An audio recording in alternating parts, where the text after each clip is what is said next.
خیلی وقتا پیش میاد که هنرجوها میان سر کلاس از اول با یه گاردی عذرخواهی میکنم که اینو میگن نه یعنی چی بیخود کرده، من حتما باید ازش پول مواد بگیرم، دارم کار میکنم، دارم وقتمو میذارم، دارم موادمو گرون خریدم، اینا هزینه کردم. بچه‌ها میگم شما اگه بخواید یه مغازه بزنی که اصلا باید خیلی بیشتر از اینا هزینه کنید. ته شما یه آموزش خوب بخواید ببینید با یه پک مواد خوب شاید زیر 10 میلیون در بیاد براتون. واقعا کجا دیدید با زیر 10 میلیون بشه کسب و کار راه انداخت؟ یا مثلا دیگه اگه حالا لاینتون یه چیز متفاوتی باشه شاید با 20 میلیون شما بتونید یه کسب و کار راه اندازی کنید. هزینه مواد تو یه سری لاینا واقعا پایینه، مثلا در حد 50 هزار تومانه. مثلا لیفتتون، شما یه لیفت ابرو بخواید انجام بدین، خب هزینه موادتون اونقدی نیستش، ولی به این فکر کنید که یک نفر اومده ابروشو در اختیار شما گذاشته که شما رو آزمون خطا کنی، تکرار تمرین کنی و برای پیشرفتت احتیاج داری به اینکه هزینه کنی. اینا هزینه نیست بچه‌ها، اینها چیزهایی هستش که باعث پیشرفت شما میشه، باعث میشه که شما دستت فرز بشه، تجربت بیشتر بشه، چالشات کمتر بشه و استرست هم کم بشه و تسلطت روی کار بیشتر بشه. شروع میکنید به مدل زدن، صد خودتون رو میذارید، بهترین مدل رو اجرا میکنید و در نهایت تجهیزاتتون سعی کنید کامل باشه. اگر نور خوبی ندارید یه رینگ لایت کوچولو، رینگ لایت با 1 تومن هم میشه خرید، حتما نیاز به رینگ لایت های خیلی حرفه‌ای 4-5 میلیونی نیستش. میتونید یه رینگ لایت 1 تومنی بخرید و بالای سر کارتون داشته باشید، یا حداقل نور اتاقتون نور خوبی باشه، کنار پنجره باشه، ساعتایی به مشتریتون وقت بدید که نور روز داشته باشید. بهترین عکس‌ها توی نور روز گرفته میشه بچه‌ها.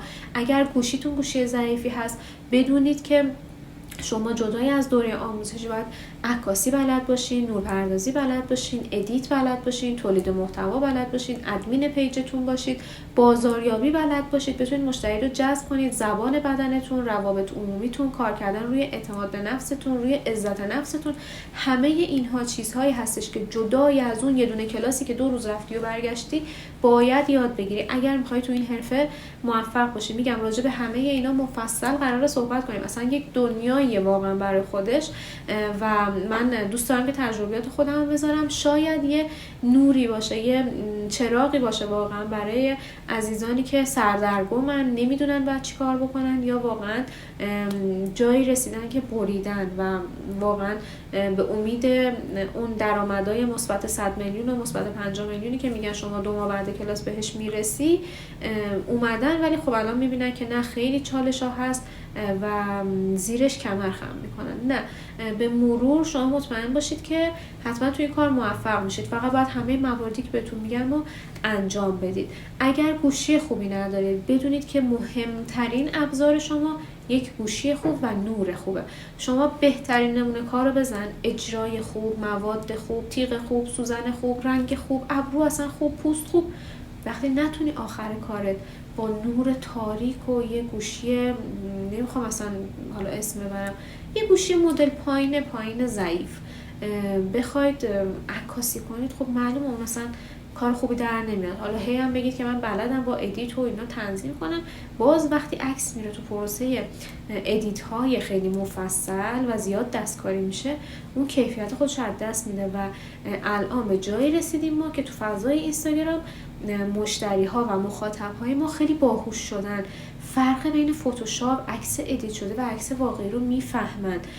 گذشت زمانی که تمام عکس‌های توی فضای اینستاگرام، حتی میکاپ کارا، حتی رنگ و لایت کارا که من به چشم دیدم که واقعا موهای سوخته رو چجوری احیا میکنن، لایت میندازن لای موی مشتری، توی فیبروز میان با برنامه خطای ریز ریز و کرکی میندازن لای ابرو، بعد مشتری اون عکسو میاره میگه من عین همینو میخوام.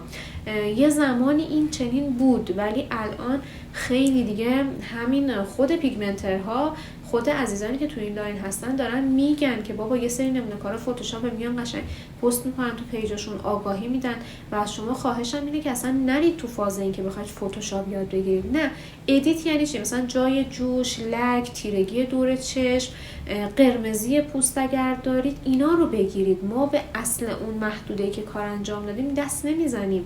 ما قرار نیست چیزی کم و زیاد کنیم. ما ادیت پوستی روتوش ریزی انجام میدیم، یه مثلا نور عکس اگر یکم بد شده روشنش میکنیم، اگر خیلی زردیشو میگیریم، یا جای خال و اینا که هستش اینا رو برمی‌داریم که عکسمون یه عکس قشنگ‌تری باشه. شما اگه یه نمونه کار عالی زده باشی، عکست عکس خوبی نباشه، تو پیجت بذاری، هیچ مشتری نمیاد برای اون نمونه کار. مثل ویترین همون مغازه 500 متری سر نبشه، باید نمونه کار خوب بذارید. میدونم که سخته، میدونم که واقعا دشواره. من خودم هم یه مدت با اینکه گوشی عوض میکردم مدام رو مدل‌های اندرویدی بودم و واقعا عکسام اونی نمیشد که دلم میخواست، تا زمانی که تونستم یه آیفون بگیرم. بچه‌ها دوربین‌های گوشی‌های آیفون واقعا برتری داره نسبت به گوشی‌های دیگه توی صنعتی که ما داریم کار می‌کنیم.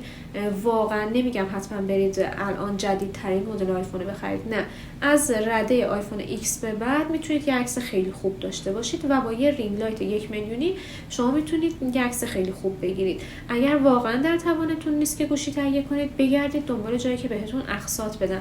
وقتی شما کار کنید، عکس خوب بگیرید، توی پیجت بذارید، مشتری میاد، درآمد کسب می‌کنی، میتونی اقساطتو بدی. ولی وقتی شما 200 تا نمونه کار قشنگم بزنی، 100 تا نمونه کار قشنگم بزنی، عکس خوبی ازش نداشته باشی، هیچ مشتری بر تو بر نمیگرده تو پیجت بیاد.